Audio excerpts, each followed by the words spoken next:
I remember performing in a sort of a gala concert in my days of studies, and there was a singer who sang this most beautiful aria. It was just incredible to hear the length of the phrase and the color that gets involved in.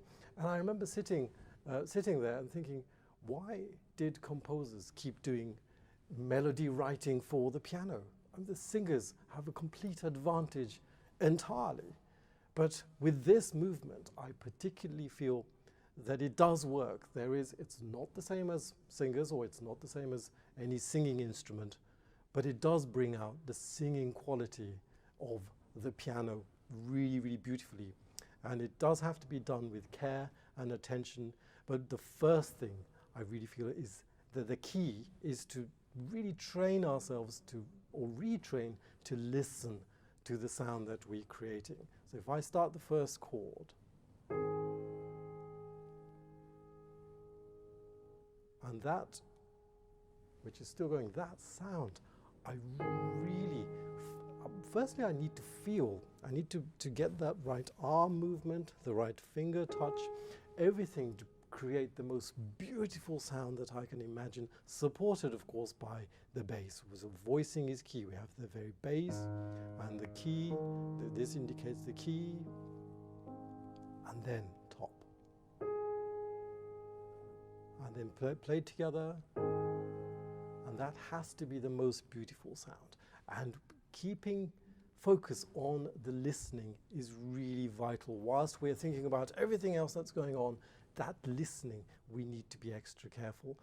Beethoven, characteristically, he always writes these very long phrases, and particularly with this one, it does really expand. So listening is key here. But looking at the actual structure, the second movement, we have a sort of a loose A, B, and an A-B structure. So we look at the A section first. This is, I feel, quite balanced in its theme. There's a rise and then a fall, and it happens twice. So we start off with the,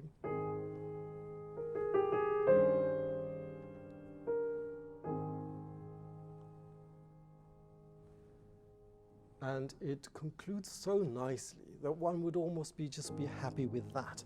Again, I remember the Schubert 958, the C minor, the second movement. I started off, I think it was an exam, and I straight away got to the end. My memory went a bit funny, and I went to the end, and I just started again. Unfortunately, I still got quite a good, well, in fact, a very good mark. So clearly, the examiner was not bothered about that at all. But this actually does conclude straight away from here to that, and then, so where do we go from here? Could have been just simply, well, I'm not going to suggest what Beethoven could have done here, but just with that one note, the rise.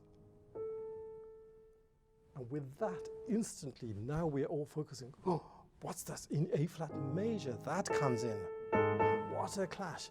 Where is it going to go? And then we go into, so really listening to that line even more intently than before and counting very slow. Adagio, molto. It's adagio again, so I would put the ands in between the pulses. 1 and 2. And then we've got the rise. Now this is pleasant, it's dominant seventh. It's not as settled, of course, as the first one. So now we are on the move. Now, I can't remember whether I touched on this, but the very first one, the